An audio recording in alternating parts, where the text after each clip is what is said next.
ആയിരുന്നു തുടക്കം മുതൽ. നമ്മൾ പ്രീ മാർക്കറ്റ് സംസാരിക്കുമ്പോഴും അല്ലെങ്കിൽ ഓപ്പൺ ചെയ്ത സമയത്തും ഒക്കെ ഒരു മാസീവായിട്ട് എക്സ്പ്ലോസീവ് റാലി ആയിരുന്നു കാണാൻ സാധിച്ചിട്ടുണ്ടായിരുന്നു.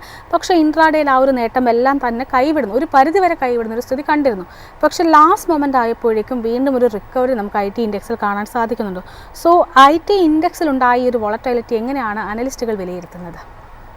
IT ഇൻഡെക്സിനെ സംബന്ധിച്ചിടത്തോളം റീസെൻ്റ്ലി ബോട്ടം ലെവലിൽ ഒരു ട്രെൻഡ് റിവേഴ്സൽ പാറ്റേൺ ഫോം ചെയ്തു. 10th നവംബറിൽ ട്രെൻഡ് റിവേഴ്സൽ പാറ്റേൺ ഫോം ചെയ്തു. അതിനെ തുടർന്ന് 36,844 എന്ന സോൺ ടെസ്റ്റ് ചെയ്ത് റീസെൻ്റ്ലി അത് ബ്രേക്ക് ചെയ്ത IT ഇൻഡെക്സിനെയാണ് കാണാൻ സാധിച്ചിട്ടുണ്ടായിരുന്നത്. ലാസ്റ്റ് അനിൽ സൂചിപ്പിച്ച പോലെ തന്നെ നല്ലൊരു മാസീവ് ബൈയിങ്ങിന് ശേഷം വീണ്ടും ഹയർ ലെവലിൽ റിജക്ഷൻ, അങ്ങനെ ഒരു റിജക്ഷൻ ക്ലോസിംഗ് ആണ് കാണാൻ സാധിച്ചിട്ടുണ്ടായിരുന്നത്. എന്നിരുന്നാൽ പോലും ഈ ഒരു റാലി, അതായത് IT ഇൻഡെക്സിൻ്റെ റാലി കണ്ടിന്യൂ ചെയ്യാനുള്ള ഒരു പോസിബിലിറ്റീസ് ആണ് അനലിസ്റ്റുകൾ പങ്കുവെക്കുന്നത്. കാരണം ടെക് മഹീന്ദ്ര പോലുള്ള സ്റ്റോക്സിലെല്ലാം റീസെൻ്റ്ലി മൊമെൻറ്റം ബിൽഡപ്പ് ക്യാൻഡിൽസ് ആണ് കാണാൻ സാധിക്കുന്നത്. ലാസ്റ്റ് ഒട്ടുമിക്ക സ്റ്റോക്സിലെല്ലാം നല്ലൊരു സെൽ ഓഫ് നടന്നെങ്കിൽ പോലും ടെക് മഹീന്ദ്ര ഇമ്പോർട്ട് ലെവലായ 1477 എന്ന ലെവലിൽ നിന്ന് ഒരു റേഞ്ച് ബ്രേക്ക്ഔട്ട് ക്യാൻഡിലാണ് ഫോം ചെയ്തിട്ടുള്ളത്. ലാസ്റ്റ് 5 days ആയിട്ട് ടെക് മഹീന്ദ്രയിൽ വോളിയം ബിൽഡപ്പ് ക്യാൻഡിൽസ്, അതായത് പോക്കറ്റ് പിവറ്റ് വോളിയം ആക്ഷൻ ആണ് ഫോം ചെയ്തിട്ടുള്ളത്. അതുകൊണ്ട് തന്നെ IT ഇൻഡെക്സ് ഈ ഒരു റാലി കണ്ടിന്യൂ ചെയ്യാനുള്ള ഒരു പോസിബിലിറ്റീസ് ആണ് അനലിസ്റ്റുകൾ പങ്കുവെക്കുന്നത്.